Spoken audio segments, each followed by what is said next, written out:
Yo, what's going on, guys? Welcome back to the channel. Today we're going to be taking a look at some new Yu-Gi-Oh cards coming out in the game for the new History Archive collection. Apparently, you could just straight up summon YuGiOh is what I heard. That's absolutely insane if that's true, but it's probably got some insane requirements. But we got some new Yu-Gi-Oh cards coming out again from the History Archive collection, which is actually coming out very soon in the OCG, so we might not get this for a few months in the TCG, but nonetheless, it's coming out very, very soon. So let's go ahead and hop right into it. So we've got a few new cards. So the first one is going to be called the Barontopia, or the Land of the Hope Baron. So here is the artwork. It looks like it's a new field spell. It says, this card is always treated as a Baron's card. The first effect is your opponent cannot target C exceeds monsters, number C monsters, and number monsters with a number between 101 and 107 in their names you control with card effects. Also, it cannot be destroyed by opponent's card effects. Okay, so we need non-target removal.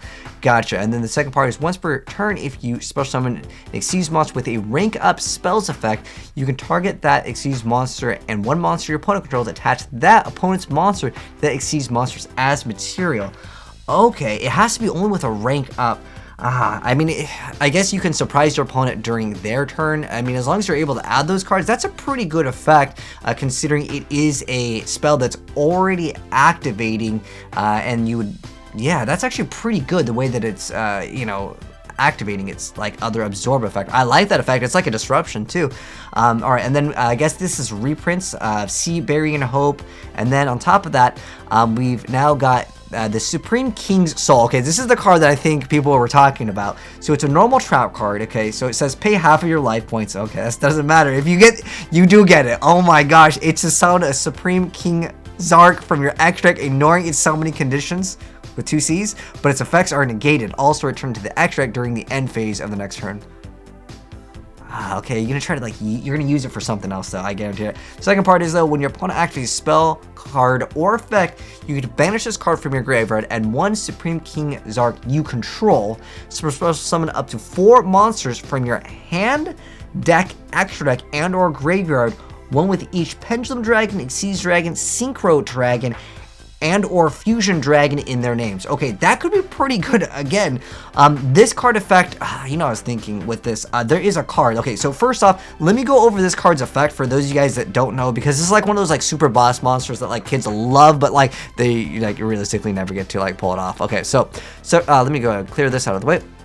So Supreme King Zark has the, we're just here for the monster effect. I'm not going to go over the pendulum effect because I'm pretty sure when it's destroyed it goes to the pendulum zone, but it's got a pretty good pendulum effect actually. What is it? So its pendulum effect is fusion, synchro, and exceeds monsters your opponent controls cannot even activate their effects. So I guess the goal would be to summon it through that condition and then just throw it in the, like you somehow like move it from that zone to the other zone. I think that's what the goal is. You have to pay half your life, but that's like 100% worth it. If you basically shut down everything except for link monsters, right? For the most part for the extra deck, that's actually a pretty good effect.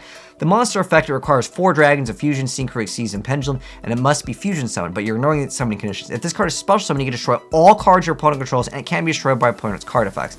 Your opponent can't target this card with card effects, and when this card destroys an opponent's monster by battle, you can just special summon 1 Supreme King Dragon monster from your deck or extra deck. If this card in the monster zone is destroyed or by battle by card effect, you can place it in your pendulum zone.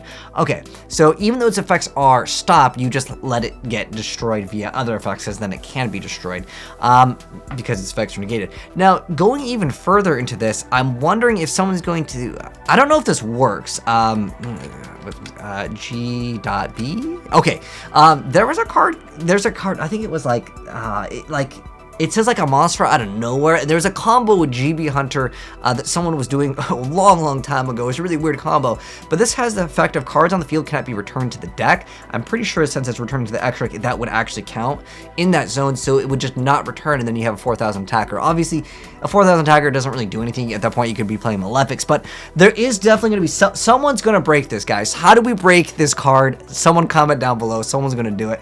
And then on top of that, I'm guessing Supreme King Zark is getting a reprint over here, otherwise why would they have it?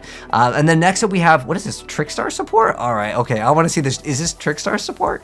It says normal trap, or I'm sorry, yeah, normal trap. Normal spell card that says you can only use one of the first and second effect of this card's name per turn, and only once that turn. The first part of the effect is to target one face-up monster on the field. Its controller's opponent takes 200 damage for each card in their hand. Then negate that monster's effect until the end of this turn. Okay, that's a very interesting card. And then the second part is if either player takes effect damage, you get to banish this card from the graveyard to set one normal trap from your hand or deck. And if you set it from the hand, it can be activated this turn. I mean, why not just set it because it has to be sent from the graveyard? I guess you use it to negate a card, and then because you can only use one of the first and second effects. Okay, that kind of But I guess the goal of it is then to wait, and then you get to set something instantly. That's a very interesting effect also. I like these weird like things that can get, you know, people's brains thinking for what they want to do. I mean, at the end of the day, it negates something. And they take some damage. I mean, most of the time they're not going to take very much. Unfortunately, I really wish that they would take damage at some other time. I guess if you use a second one of these, but it's only the name. Oh gosh. I was just thinking, if you could somehow give your opponent a bunch of cards, right? Like, you know, obviously in Master Duel, like with the Maxi challenge, maybe you give them a bunch of cards, then you negate something, and then they take enough damage. I mean, maybe someone's going to pull that off. This is only again for the OCG or Master Duel when this card comes out on it. Interesting effect indeed. And then we just got Trickstar Light Stage, I believe, as just a reprint. Those are some crazy effects. Guys, let me know your thoughts down below on some of these cards. But if you enjoyed the video, drop a like on it. If you're new here, hit subscribe, turn the bell so you don't miss out on more new Yu-Gi-Oh cards when they get announced. I'll catch you next one. Peace!